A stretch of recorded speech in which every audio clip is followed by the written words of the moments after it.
ध्यान दिया आपने? इतने जीरो थे इस आंकड़े में, पूरे 10 जीरो। ये कोई टोल फ्री नंबर नहीं है, ये एक घोटाले के फिगर्स हैं, वो भी 1,76,000 करोड़ रुपए के घोटाले के।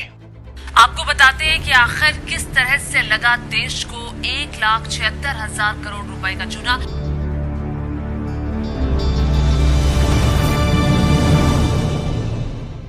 ये घोटाला कांग्रेस की सरकार के दौरान the accidental prime minister doctor Manmohan Singh के राज में ही हुआ था।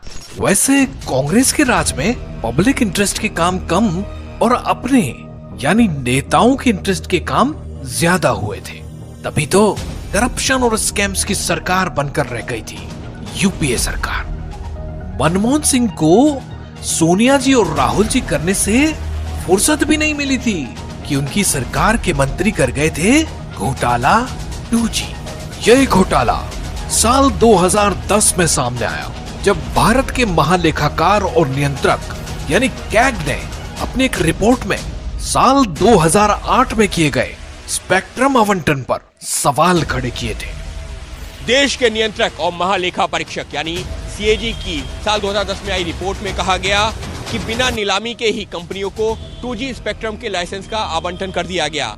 यूपीए सरकार पर आरोप लगे कि 2G स्पेक्ट्रम घोटाले में कंपनियों को नीलामी की बजाय पहले आओ और पहले पाओ की नीति पर लाइसेंस दिए गए थे। कैग की रिपोर्ट के मुताबिक ऐसा करने से सरकारी खजाने को अनुमानित 1,76,000 करोड़ रुपयों का नुकसान हुआ था।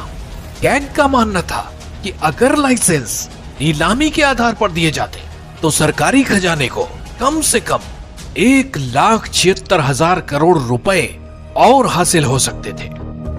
आरोप लगे थे कि यूपीए सरकार द्वारा नियमों की अनदेखी कर टेलीकॉम कंपनियों को फायदा पहुंचाया गया और बाजार भाव से बेहद कम कीमत पर 2G स्पेक्ट्रम बेचा गया।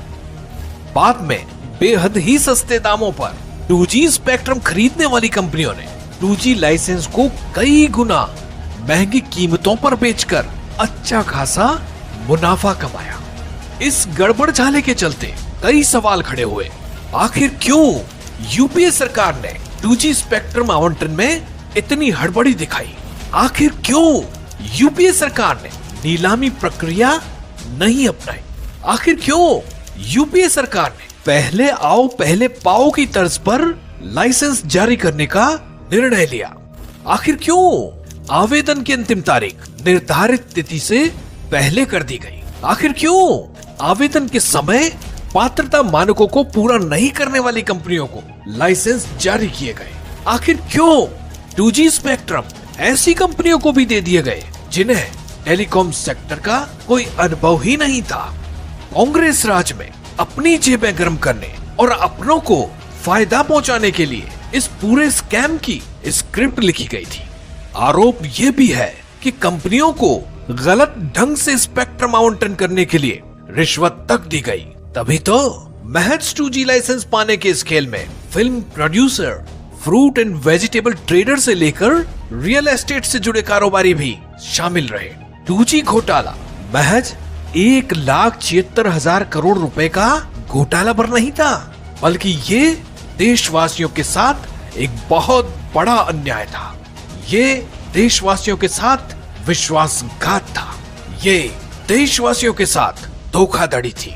ये पूरे देश के साथ किया एक आपराधिक षड्यंत्र था, जिसने पूरे देश को दुनिया के सामने शर्मसार कर दिया था। जमाना 4G का आने वाला है, मगर सरकार के पांव उस 2G के कीचड़ में धंसे हैं, जिसके घोटाले में मनमोहन सरकार के एक मंत्री जी की कुर्सी गई और बोनस में मिली जेल।